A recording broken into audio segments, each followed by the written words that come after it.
Welcome to Experimental, the science show where girls strut, Gherkins smoke, and men fondle underwear.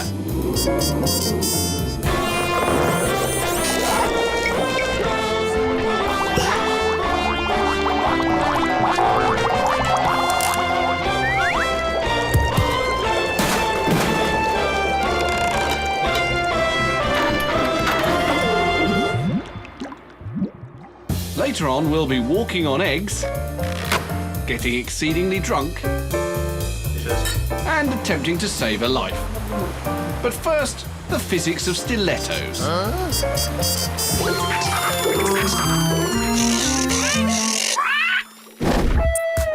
Meet Dr. Paul Stevenson, a theoretical physicist at the University of Surrey. My last paper was on absorbing boundary conditions in dynamical calculations of nuclear collisions and giant resonances. Pretty impressive stuff, but Dr. Stevenson is also a man who, like many men, has an interest in women. The prettier the better. So when the Institute of Physics wanted a fun equation to amuse the public with the wonders of their subject, it took Dr. Stevenson just a few seconds to come up with this.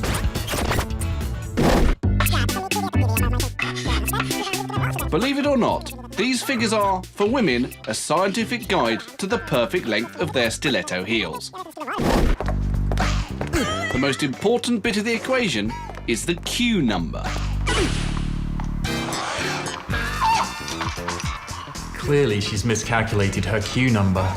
So what is a Q number? Well, being physics, a Q number is in fact the product of another, much longer equation. It's based on an index of sociological factors like Y, the number of years you've been wearing stilettos. I was born in stilettos. That'll be almost 35 then. L, the cost of the shoes. £129? Is that cheap or expensive? T, the time since the style was in fashion. These are in fashion right now. I'll take her word for it. And P, the probability the shoe will help you pull. 100%. Agreed. And finally, there's A, the number of units of alcohol to be consumed whilst wearing them. This only counts as one. So that's a total of 9, making a Q factor of 0.08. But what is a Q factor exactly? The maximum length of heels is determined first by physics, predominantly how high you can raise your heel. You can work this out by standing on tiptoes. Then there are the sociological factors, and those are what Dr. Stevenson calls the Q factor. They help determine how close to the physical maximum length you can actually handle. They're things like, how long have you been wearing them? Not long, and you should go for a shorter heel. Then there's the cost. Cost a lot, and you'll probably try harder to wear them, even if they're a bit longer than you can handle. When we asked Dr. Stevenson to do the maths for our model, he calculated that the units of alcohol consumed had reduced the safe heel by a factor of 12, from a maximum of around 15 centimetres to a rather stubby 1.25 centimetres. Which means that the chances of our model getting to the door without an accident are pretty slim. And once again, physics triumphs.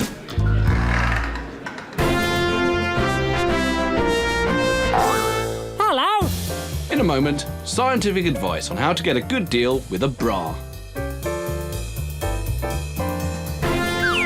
But first, let the test department lighten your day. The light bulb. Clever, but by no means infallible. But fear not when it pops, because the test department has a replacement you can eat. A pickled gherkin.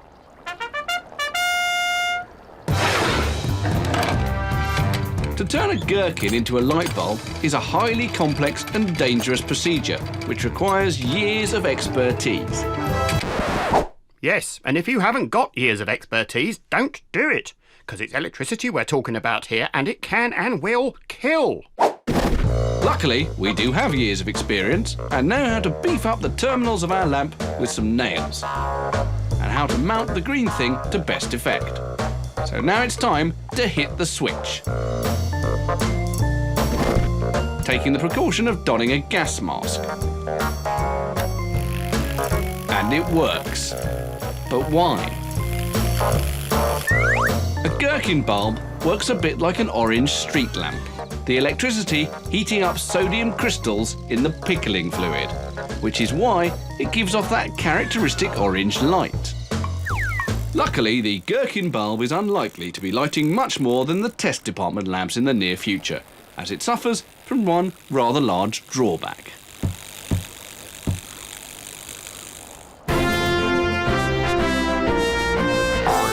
Hello. Coming up on Experimental, this chap will swig 200 millilitres of vodka in the name of science. And the test department will walk on eggs. But first, ever thought men were stupid? Strut around the Belgian town of Leuven as a tourist and you'll probably be struck by its beauty. But if you're a Leuven bloke, you'll probably be distracted by another form of beauty.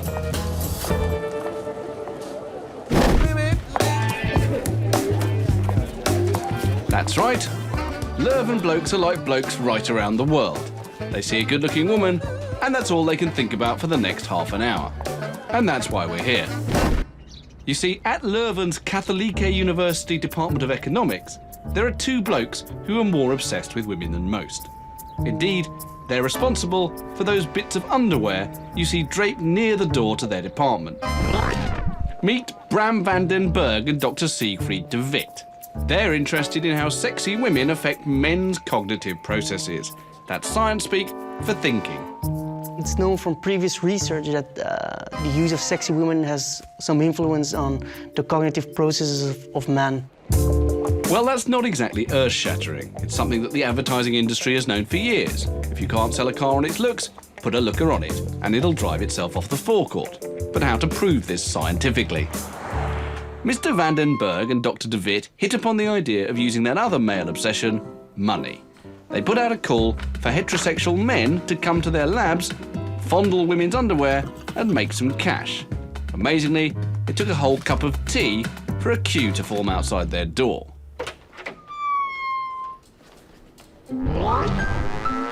What these strapping lads had signed up to was the opportunity to split €10 between them. There are two roles in this game. One role is a proposer, and the proposer has to decide on the split of an amount of money. And there is also the responder, and the responder has two options. He can either accept the proposal, or the responder can also reject the offer. And in that case, none of the parties gets anything. What the two players have to do is to agree to split the money between them. It could be €1 for one and €9 for the other. But if they can't agree on a split, then they'll both lose the money. Logically, the fair split would be €5 each. But if one person is a more aggressive bargainer, he can usually walk away with more than his fair share. The git. So where do the bras come in? Well, amazingly, give a man a bra to fondle before he tries to strike a bargain, and all of a sudden, he'll accept any old deal. When you have been exposed to a sex queue, you become more likely to accept an unfair offer. So, whereas a fair offer would, for example, be a 50-50 split, a man who was exposed to a bra, for example, he would be more likely to accept an unfair split, like €2 for myself and €8 for the other one. What's even more interesting is that aggressive men with higher testosterone levels are much more affected by sex queues than their more meek brothers. But it seems it's not just the fact that it's a woman that's turning these butch men into pliable wimps. When the respondents were shown pictures of older women, or women in non-provocative dresses, their bargaining powers were simply not affected. At the contrary, the high testosterone men were very hard bargainers, so they don't lose their minds and they are not affected. In fact, they want to show how tough they are, apparently. It's only when the woman is dressed in a very sexy way, like you see all the time, like Bram just said on the streets, then this change, this shift occurs. So it seems that for all our bullish, brutish posturing, when it comes to bargaining, we men can be shot down by the simplest of cues. It's a quite pessimistic view on man, what we have been able to show. It's like you show them 15 pictures of sexy women. It's not nude women at all. So it's not that they're around. It's not during the bargaining game. It's only after exposures. The preference of these men has changed. So they become more likely to accept unfair offers. And it's quite bizarre that men are influenced by such a subtle environmental cue.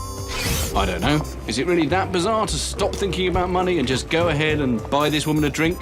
To pay for her dinner, a taxi home, that new dress, the overdue gas bill?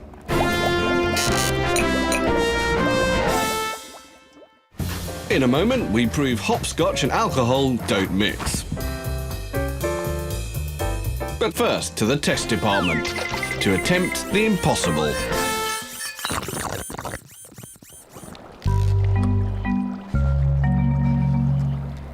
There's a bit of a discussion going on in the test department. One of our testers is determined to prove that a human can stand on eggs without breaking them. His colleagues are not convinced, especially when preliminary trials end in spectacular failure.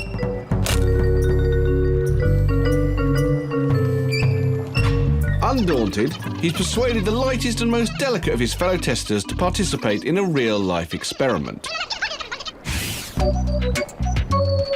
He insists that, in theory, the 2 planks will spread the load. But unfortunately, the only thing being spread here is egg. All over the table.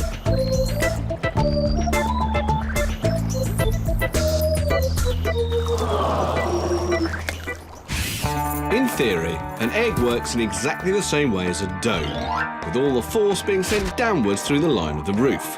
This makes it one of the strongest shapes in nature, but can it hold a human? What is needed is more load dispersal and a little less movement. Armed with a new refined quadruple width Eggplank 3000, in other words, an old piece of board he found round the back, our indomitable tester has dared the dainty-footed one once more to risk life and limb in the pursuit of scientific knowledge.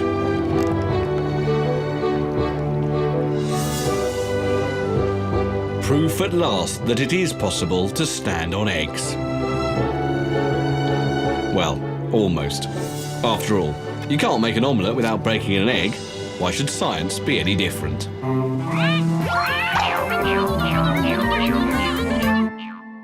Still to come on Experimental, can we use the appliance of science to save this man from a near certain death? Well, not before we've had a stiff drink, we can't.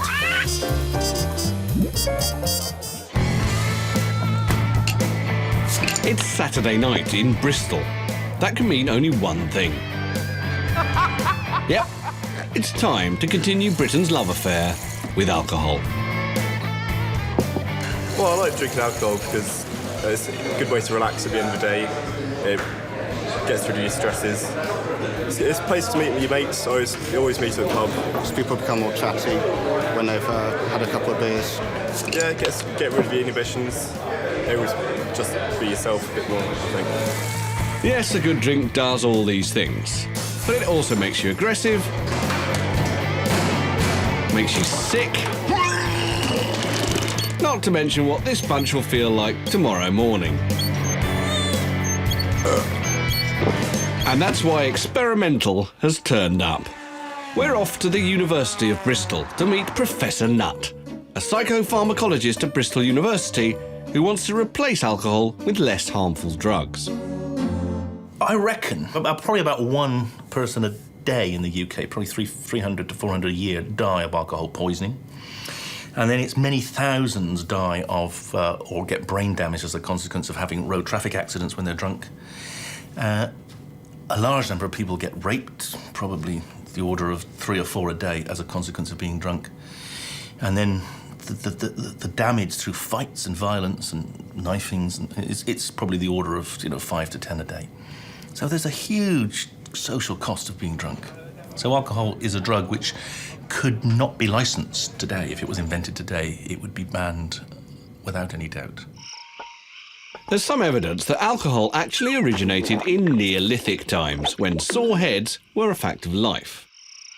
Given the fact that the modern freezer was a few thousand years away, Booze was a pretty good way of preserving some of the goodness in fruit and berries way beyond their season. And let's face it, with life expectancies of less than 30 years, cirrhosis of the liver was not something ancient man was worried about. Nowadays, things are different. We can see the damage it does every day, which is why Professor Nutt wants to find an alternative.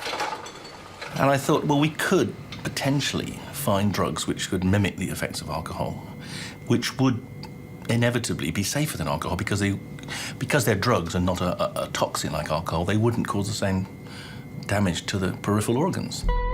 That's right. If David Nutt gets his way, then it's goodbye to the pint and the cocktail, and hello to the little pill. To simulate the effects of alcohol, any drug would have to work by boosting the effects of the brain's neurotransmitters. Initially, alcohol affects the higher thinking centres of the brain, which is why we lose our social inhibitions and begin to think we're brilliant. Sadly, alcohol soon starts inhibiting our ability to think clearly, before going on to inhibit the workings of other areas of the brain, affecting our balance and muscle coordination. Talking about benzodiazepine-like drugs, because we know that those have many of the effects of alcohol. And because it's a receptor, and we have drugs which bind to the receptor and increase the effects of the natural transmitter GABA in the brain, and they do mimic many of the effects of alcohol, we could probably get to a situation where you could have an intoxicant that was safe and also reversible. So what we're talking about here is the opportunity to get drunk safely, then sober up in a matter of moments. This sounds too good to be true, so we recruited 2 drinkers to find out. Dem here is going to hit the vodka, a less than healthy 200 mils of the stuff, mixed with orange juice. While Simon gets a cocktail of a rather different sort, provided by Professor Nutt. Cheers. If Professor Nutt's got his mix right, the effects of his chewy little pills will be much the same as the real tasty stuff in the glass. To find out, Experimental has set up a number of simple dexterity tasks. Easy sober, but kinda hard to do once the booze has kicked in. So, let's see if the alcohol has entered the bloodstream. 1.65, that's twice the UK legal limit for driving, which is why we'll play hopscotch.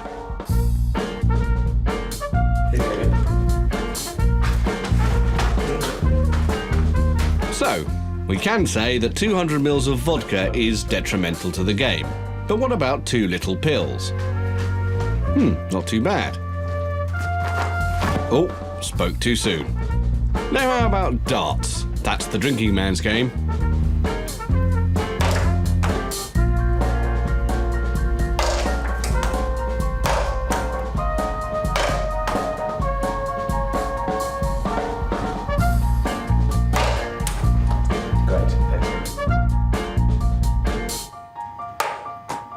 Whoa, and double nought scored there. And finally, the policeman's old favourite, walking down the white line. First, Dem the boozer. And now, Simon the pill popper.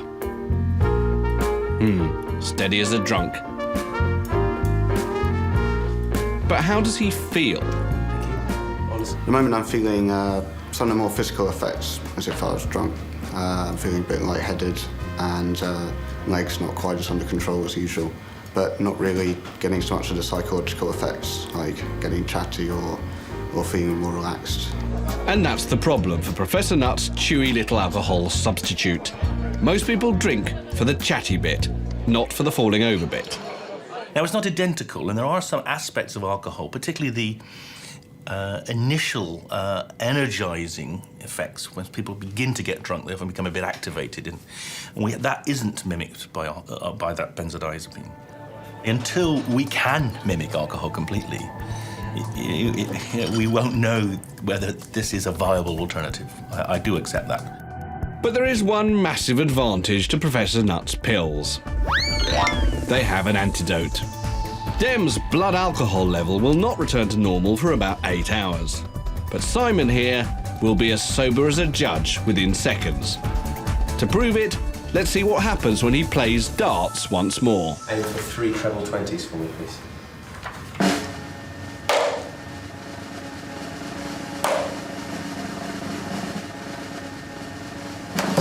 180! Almost. Finally, it's experimental to the rescue. Roofing tiles, fishing line, and the lid of a styrofoam beer cooler. What do these 3 things have in common? Well, they might just save a life, because stick them all together and you've got the water kite. It's the rather unlikely invention of Trevor Miller, keen angler and water sports enthusiast, who wasn't having much luck one day trying to catch a fish because his bobber wouldn't stay put. The moment of inspiration for the water kite came when I was fishing in a river, casting my line out and watching the fishing bobber float downstream. I came up with an idea to keep the fishing bobber out in the current by fixing sort of like an upside-down sail to the bottom of the fishing bobber. Once he had his bobber working, Trevor started to think bigger. I basically went into my father's barn and took a look at what I had around, a styrofoam cooler lid, a roofing shingle, and some fishing twine, realizing that I've come up with an idea that might someday save people's lives.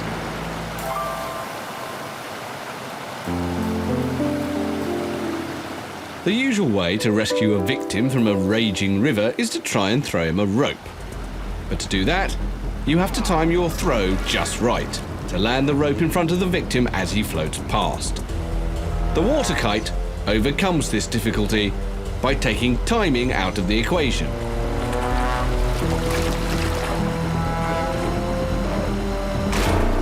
Once the water kite is in position, it can be held there until the victim reaches it. The water kite is able to float upstream by working off the principle of lift in much the same way that a kite flies against the wind. Kites fly by exploiting Newton's third law. For every action, there is an equal and opposite reaction. At least, that's roughly it. Hold a kite flat and there's no lift. But tilt it and the air hits the underside of the kite. Aye, that's the action bit. And it goes up. Oh, that's the reaction bit. This angle of attack, as it's called, is the key element in the way aeroplanes fly. Their wings, angled to the oncoming air, generate a lift. Up to a point, increasing the angle of attack increases the lift. Aye, but only up to a point. What Trevor's water kite does is use the same principles. Now it's the water pushing on the angled fin that makes the water kite rise upstream, just like a real kite would rise into the air. By pulling the 2 ropes attached to the kite, you can change its angle of attack. And you can make the water kite float, as if flying upstream, maintaining its position until the hapless victim floats by.